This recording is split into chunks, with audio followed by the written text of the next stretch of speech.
In the last lesson about the mind, I would like to speak about an important aspect of your life. Actually, what do you first think about when I say your life? You probably think about your life story, about all the experiences you had, all the memories you collected, and everything that ever happened to you or ever felt or thought. You base your personality on the past, and you weave a life story from memories. Who would you be without your life story? As I already mentioned before, you divide the world into good and bad with your judgments. This is how you move from the world of oneness to duality. If something or someone helps your survival, it is good. If it hinders it, it is deemed bad. And if it has no effect on survival, neutral. You create a hero story about your life, where you are the main hero, just like in a novel. You are also the narrator of your story, who is constantly interpreting and judging your life. Everything is seen from the perspective of the hero, so everything is subjective and nothing is objective. You do not see things and people in themselves, but always from your subjective point of view. Just like in a novel, if something helps the journey of the hero, it is considered good. On the other hand, if something is shown as bad, it becomes evil, it becomes the enemy. You do not see people as they really are. You don't see their inherent value, which is independent of your judgment. You create your own subjective life story in your head, where others are only supporting actors. You keep reminding yourself of who you are, what you achieved, what is your struggle, what is your character like, and what is your goal. Some stories are happy, some are sad. Either way, you are a great storyteller. You even manage to convince yourself that your story is real. There is one other thing we discussed before. When something happens to you which you think will affect your survival, you feel an emotion.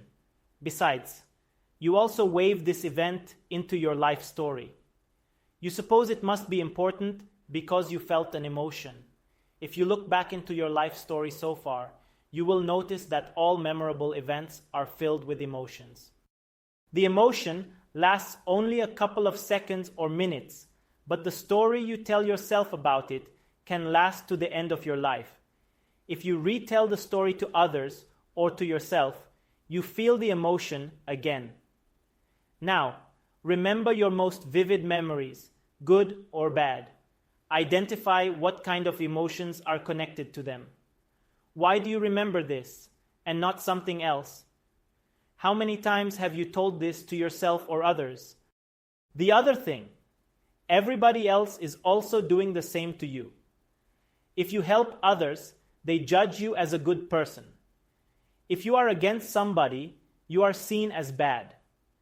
You are just a supporting actor in the life stories of others. Everybody sees you from a different perspective. You are a different person in everybody's eyes. You have as many personalities as many people know you, plus you have the personality that you think about yourself. So then, which personality is the real one? Nobody knows you like yourself, so your own idea of your personality must be the most genuine. But your own personality is just a collection, an average of what others think about you. It is a collection of the opinions and judgments about you. On the one hand, if many people tell you that you are good, you are quick to believe it. On the other hand, if some people tell you that you are bad, you are reluctant to share their opinion. But if enough people judge you as negative, you will finally believe it. They judge you based on your behavior towards them, which could be positive or negative. The question is not whether a belief is true or false, because ultimately, all beliefs are illusory. The question is whether a belief is limiting or liberating, whether it is immobilizing or empowering, whether it makes you suffer or makes you happy. Believing that you can't change your beliefs is also just a belief. And if you can choose, why not choose something that serves you? If a belief becomes part of your personality, you tend to behave again the same way to reinforce your belief. This is a self-reinforcing cycle that requires effort and awareness to break. When you integrated a personality trait, you keep telling it to yourself and behave accordingly. For example, you don't talk to girls for some reason, so you deduct that you must be shy. From now on, you think you are shy, and that's why you don't talk to girls. Do you notice how the chain of reasoning changed? This is a comfortable mechanism to avoid change and reinforce your story about yourself. There are two ways to change a personality trait. Either change your behavior or change your belief. This week, do a simple exercise and try it. Select two qualities in your personality you want to change. Changing your behavior will probably be the easier one, so start with this first. Do something you have never done before, something that is outside of your comfort zone, something you wanted to do for a long time, but never dared to actually do it. Gather all your courage and do it anyway, just for the sake of this experiment. Afterwards, look back how this affected what you think about yourself. Next, change your belief about another one of your personality traits. Hypnosis and affirmations are two of the best tools to use here. For example, listen to a confidence-boosting hypnosis audio and then keep telling yourself over and over again how confident you are. When you really believed it, test your new level of confidence in action and do something you never dared before. Actually, these are the two basic ways of self-development. However, self-development is a trap, or rather, a step on the ladder of self-realization. Yourself cannot be developed. It can only be realized. Only your personality can be developed. And this is what psychology is doing. Yourself can never change, was never born, and will never die. However, changing your personality at will can actually be useful. By changing it, you realize that it is not as rigid as you thought before. By and by, you discover that it is only the sum of ideas and thoughts about yourself. You can change it just as easily as any other thought. The big breakthrough comes when it finally hits you that your whole personality exists only in your mind and nowhere else. As your personality is based on your life story, it is best to start by letting go of your story first. By understanding how and why you are creating it, you can easily see past through it. The moment you realize that it is just bogus, the veil of illusion will be lifted from your eyes. Stories are the vehicles of heroism. Stories of heroes have been told since the beginning of mankind, and stories will probably die only with the death of humanity. The ego is trying to achieve mental immortality by living in the minds of others. The stories are the vehicles that make the transfer happen from one mind to another. People are constantly telling stories to each other about their lives in an unconscious effort to communicate and establish their existence through others. Joseph Campbell analyzed all the mythical stories of the world and wrote about his conclusions in his famous book, The Hero with 1,000 Faces.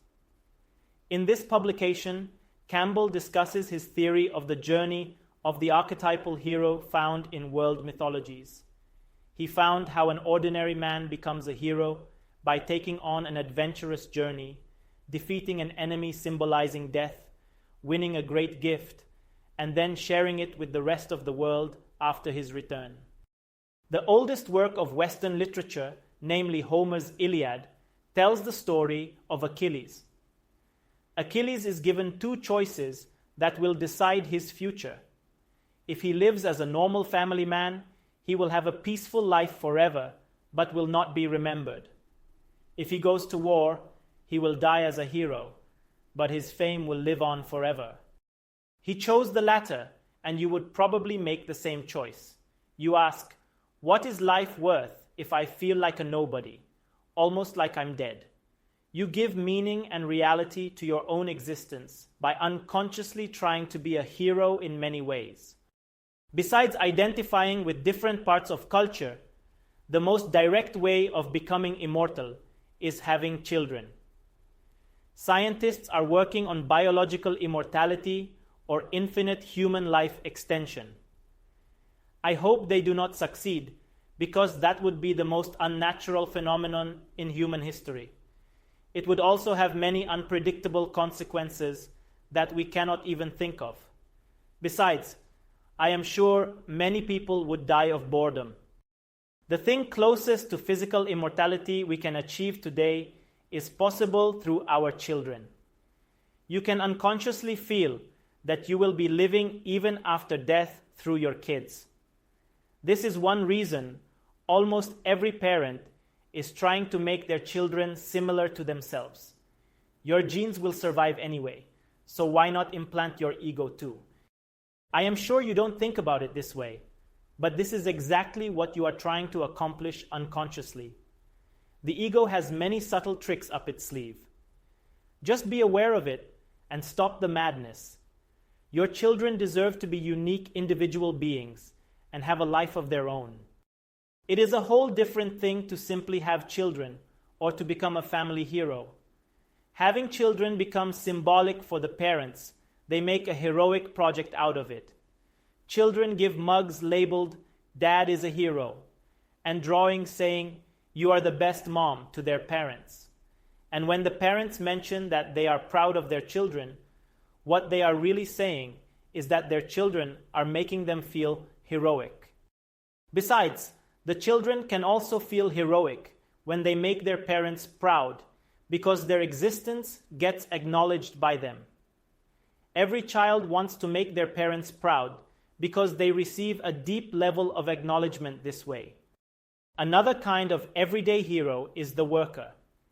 The working class hero is trying to win the acknowledgement of the boss and/or of his colleagues in his everyday fights in the office or in the factory.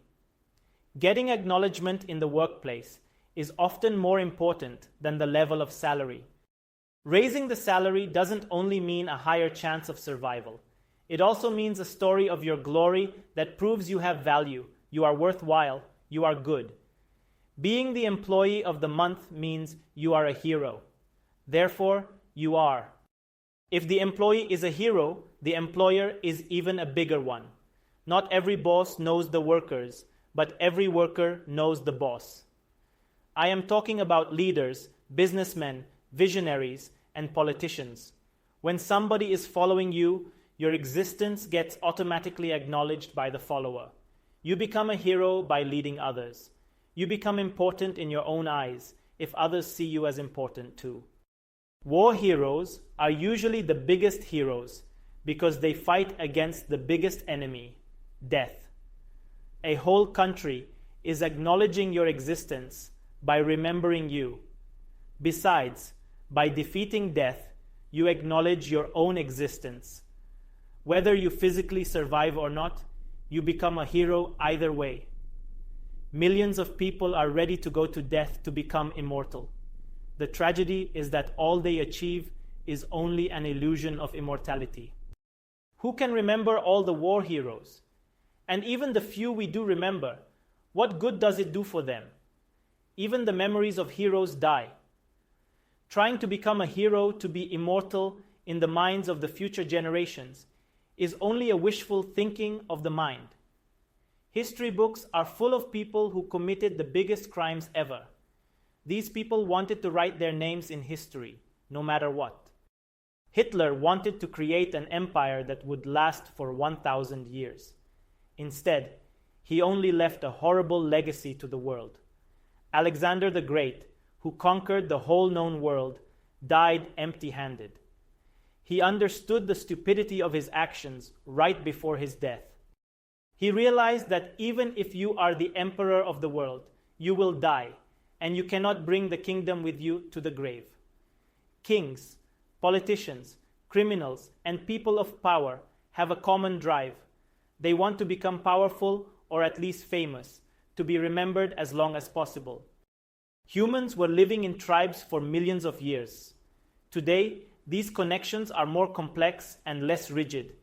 Now, it can mean any kind of group, tiny or large, from a small group of friends to a whole nation. However, one thing didn't change. It feels good to be part of a group.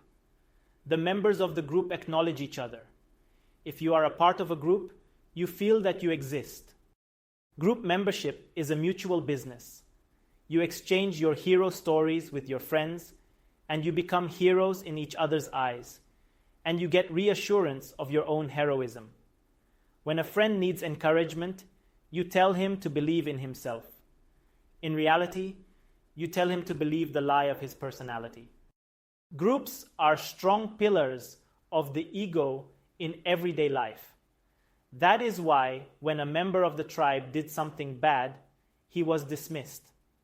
This was equal to death because what they were saying was that you are not the member of the tribe anymore, so you don't even exist.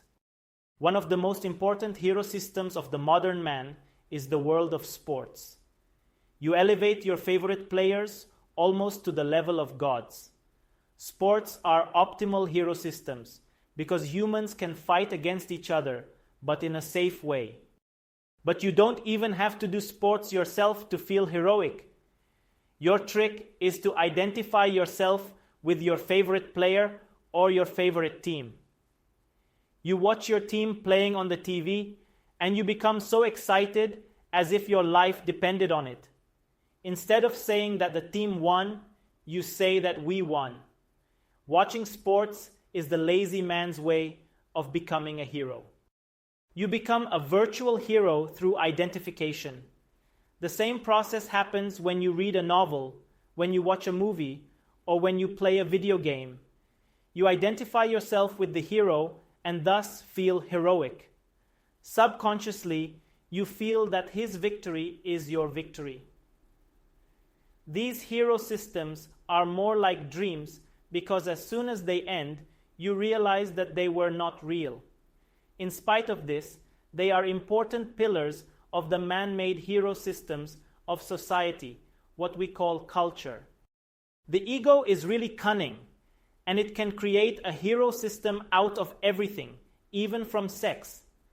A sexual hero is someone who is either a hero in bed or good at seducing and picking up women. You feel that the more you are wanted by women, the more value you have. Getting accepted on a bodily level can mean a deep level of acceptance for many people. Getting acknowledged by the opposite sex is a powerful experience for the ego. When the fight is not with the opposite sex, but with sex itself, the religious hero is born. The religious hero fights every natural thing, including sex. He fights against his own nature and thus becomes divided inside. He feels he is somebody because he can repress himself with his own will. The religious personality is one of the strongest because he feels that he gets his powers from God in the cosmic fight of good against bad. He is a hero because he serves God with his life, and his existence gets acknowledged by God. Religion was the most important hero system in human history, but nowadays it is losing its significance. Between the social and personal hero systems, you find something that is meant only for two people: romantic heroism. Most couples are not really loving each other, they are only justifying each other. You join your personalities, and they melt into a common personality. You start to use the word we more and more often to mean me and you. You are mutually acknowledged by each other, so you don't need the acknowledgement of the outside world. You want everlasting love because you want to keep this common personality alive forever. The more difficult the situation of the lovers, the bigger heroes they can become by making the relationship last. Maintaining the love against all odds just proves the strength of love, the reality of it. When this love survives even death, romantic heroism reaches its highest peaks. Just look at the story of Romeo and Juliet. Romantic heroism starts to die when you realize that your partner will die just like you. Besides, after the chemical effects of affection disappear from the body, you start to see the imperfections in the other. Romantic heroism was a very powerful hero system, especially in the days of the knights, but nowadays it is getting less and less believable. For some unique individuals, these traditional social hero systems are not convincing enough. Many people realize in young adulthood that they want to change their lives. Many young people rebel against the society and against the culture they are supposed to follow and accept. What they are really saying is that the social hero systems are not meaningful anymore to them. This is actually a break in personality, which might seem bad first, but it is badly needed. If you can resolve this existential crisis, you move on successfully to the stage of individuality. If not, depression or even schizophrenia can be waiting for you. After the disillusionment in culture, the creative individual finds his personal hero system, his own meaning in life. The creative method of psychological immortality is to create something that will outlast you. This is the method of artists, inventors, and writers, the creative minds. Real creativity in itself is wonderful, but if the ego comes in with its desire for immortality, it only spoils everything. Those who experienced real creativity know that the visions are coming from beyond. They don't even consider the ideas their own. They are only an empty vessel through which existence expresses itself. Real creativity does not have a goal. The goal is just to enjoy the beauty of creation. But when the ego tries to be creative, the goal is usually to transcend its mortality through the creation. It hopes that even if people forget you as a person, they will at least remember you as a creator. This is why many inventors get so much attached to the success of their inventions. They feel that if the invention fails, they will fail too. If nobody likes the painting, the painter will be forgotten forever. And the more people like it, the better. The ego feeds on the attention of others, and the more attention it gets, the stronger it becomes. You create, therefore you are.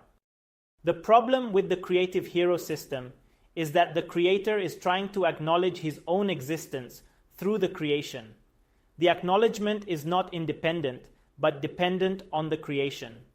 If the creation does not have meaning for others, his life loses its meaning too. If the creation is not acknowledged, the creator won't be acknowledged either. Self-acknowledgement from the ego is not possible because the ego does not really exist. The ego cannot stand on its own because it is created from the outside. Only when you can authentically acknowledge yourself from the inside without any outside support and without any doubt will the breakthrough happen. You will simply know you are. You exist. Creativity is like the play of children. It is individual, personal, and authentic. Children are all the time playing that they are heroes. They want to be policemen or firemen when they grow up. Usually, they even select a personal superhero. What starts as a play becomes a serious game by adulthood. You are still playing that you are a hero, but you forgot that it is only a play. Now, it is a question of life and death. You choose to create a dream in which you can perfectly convince yourself that you are a hero, that you are someone because you achieved something. When you stop believing in your current hero system, you can easily get depressed. You feel bad about yourself, your self-confidence plummets, and your life loses its meaning. Another cause of depression can be that even though you still believe in your current hero system, you don't see yourself as a hero. You think you are a failure, you think you are not good enough, and you are at the edge of giving up the fight. Your ego is weakened because of the lack of positive feedback. But there is still a way out of this situation without giving up the ego. You become schizophrenic and escape to the world of your fantasies. You want to believe in yourself, but the world doesn't support this belief. So you disregard the world and give meaning to yourself in your own imagination. For people without talent and creativity, this can mean the only option for a personal hero system. But these are all fake games in which the ego is trying to become real and immortal. The truth is that the ego is fake and will die. The sooner, the better. It all depends on you. With the physical death of the body, the ego will inevitably die because it is part of the mind, and the mind is biological. The paradox is that you can only experience real immortality when the ego dies. So if you want to experience this in your present physical life, you have to go through the process of letting go of your ego.